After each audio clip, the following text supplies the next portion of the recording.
And we're back here at WHIP Radio in Philadelphia. Time in the WHIP studios is 11:18. I just got back last night from San Francisco. Incredible week out there as the Denver Broncos win Super Bowl 50 in dominating defensive fashion, taking down Superman and Cam Newton. And now joining us on a very busy train as he's going to the Broncos parade, that is Darren McKee, a talk show host from 104.3 The Fan out there in Denver. D-Mac, what's happening? It's Zach Gelb and Mike Zahn in Philly. Guys, it's great to be on with you. We're heading off to the championship parade. I'm on a packed train filled with Broncos fans, all wearing mostly sun blue, and it's a great, most beautiful weather here for a parade in Denver. You know me, I'm a Patriot fan, and I got to give you guys credit because your defense was that great. But I remember when the Patriots won the Super Bowl last year, the star of the Patriots parade was Julian Edelman and Rob Gronkowski. Just seeing the way that Aqib Talib was celebrating, in addition to saying to the reporters he's going to get it in with his wife and falling on the NFL Network set, he's got to be the star of this parade today, right, Darren? Well, he's got a lot of personality, and I'm seeing that he might be suspended next week for trying to rip that dude's head off. But yeah, Aqib would, I could see him being kind of a star today. There's a lot of personalities on the Broncos, especially on their defense. So I'm sure there'll be quite a few characters, and everybody will be having fun. And they're in a great mood, relaxed. We talked to quite a few of the guys, and everything's sunshine. Everything's sunshine on a day like today. Well, we're actually very excited for you guys because Temple's very own Brandon McManus has been sensational for you guys in the postseason. I think you should write Temple University a thank you letter because he was perfect in this postseason, Darren. Let me tell you something. Don't sleep on that. He made some unbelievable. I know you're being a little facetious, but in all honesty, Brandon McManus was gargantuan. The Broncos special teams was huge through this process. And during the Super Bowl, there were some windy conditions. In fact, when I was sitting down there in the stands, I was like, whoa, this is a lot windier than I thought.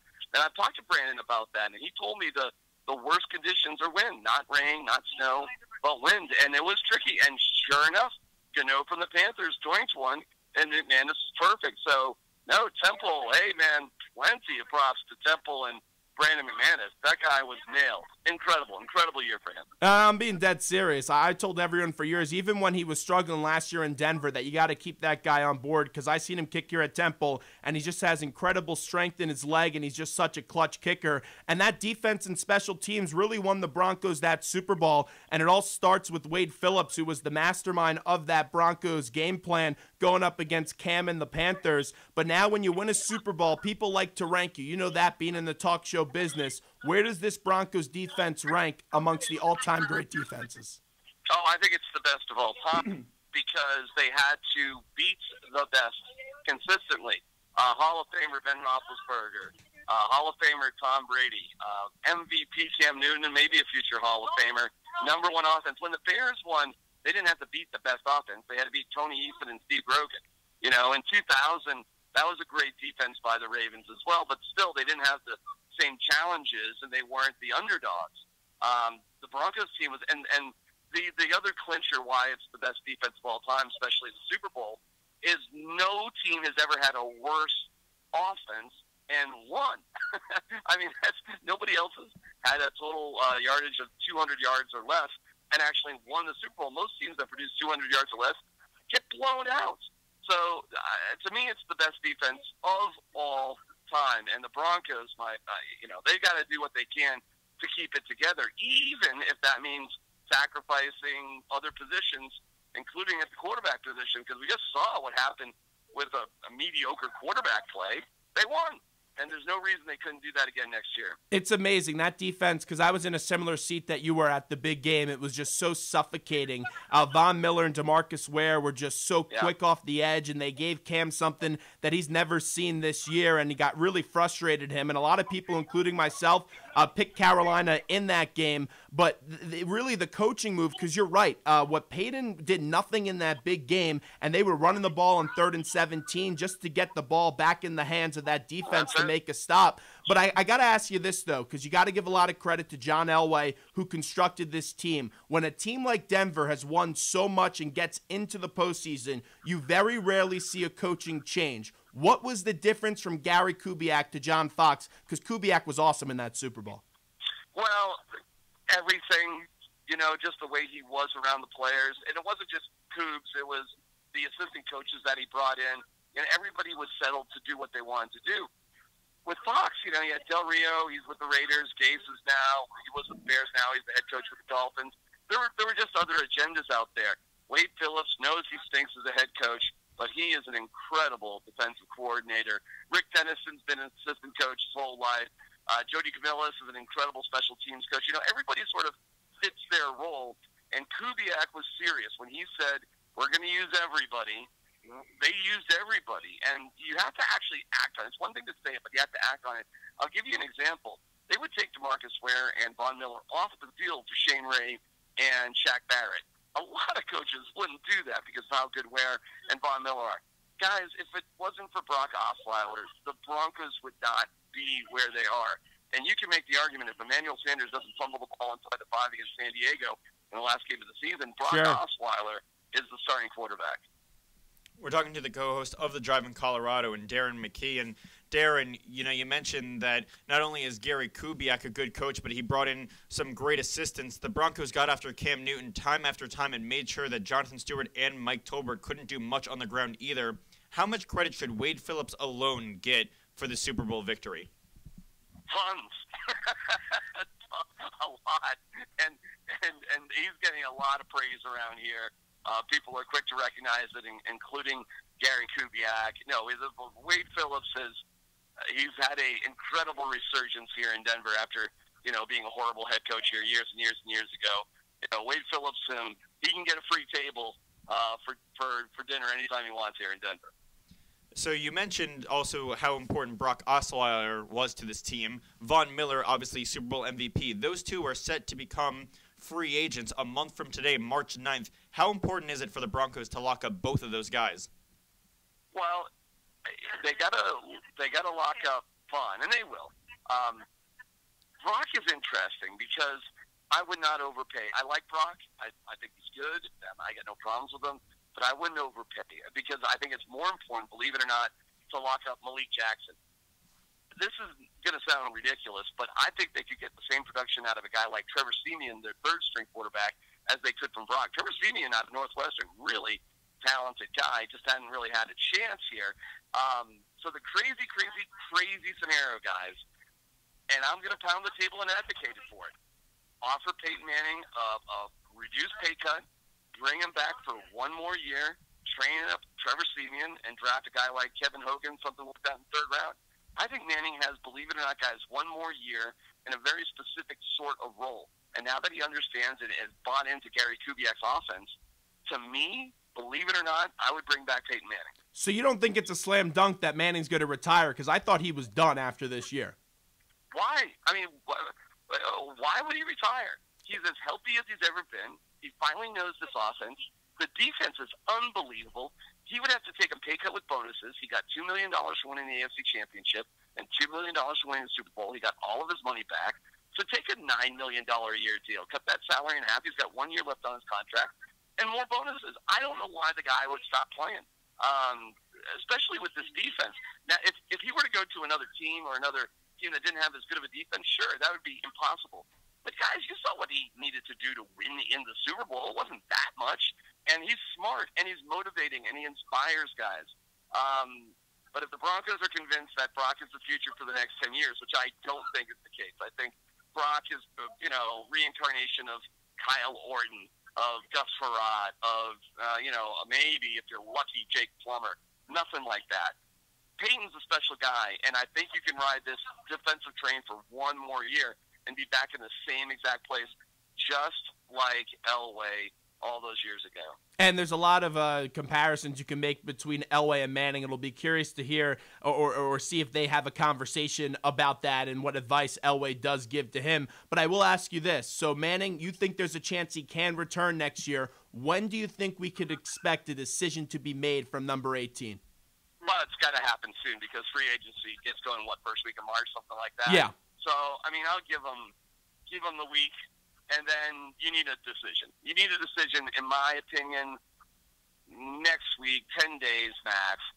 You can't stretch this out because what they decide to do with Brock is a big deal, and they're going to have to move fast with Brock. because their window to negotiate without other people negotiating for Brock is small. So it's got to happen relatively quick. There's plenty of time to think about it and talk about it. You can't just let this stretch out for Manning because you're going to have to cut him. If he decides he wants to play another year, the Broncos have to cut Peyton Manning. Yikes.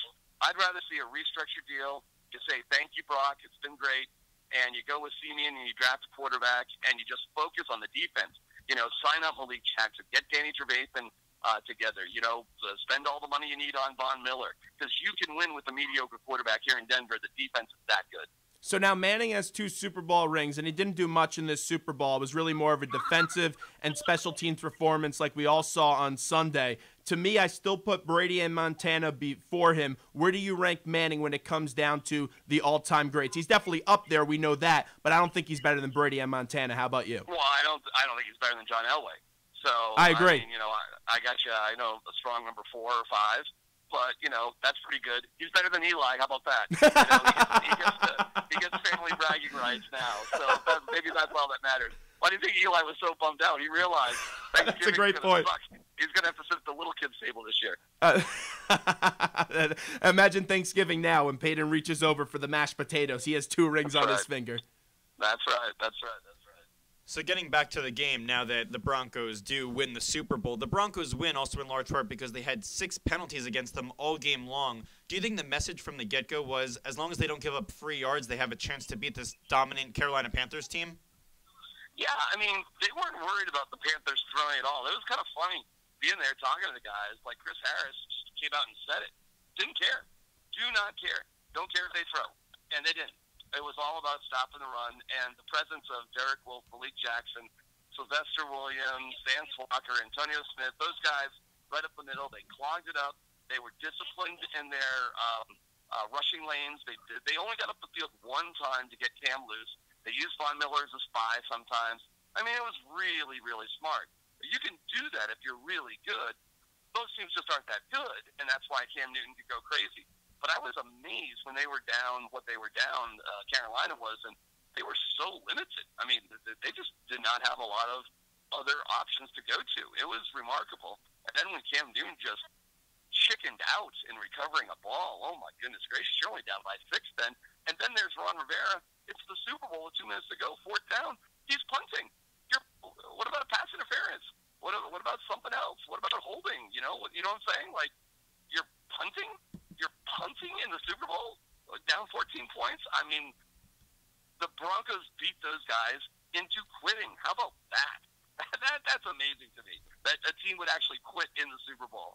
Incredible. And really, before we let you run, because I know you got to go with all the stuff that's going on with the parade, when you see Cam, he sets the tone for that team. I thought he was unfairly criticized out in San Francisco, but I believe that his excitement and really, because you saw in the beginning of the game, it really got a little bit too much. That stage was too big for him, and that Denver defense was awesome. And you even saw it early on in the game. His throws, you could tell he had too much juice on him because they were going over receiver's head.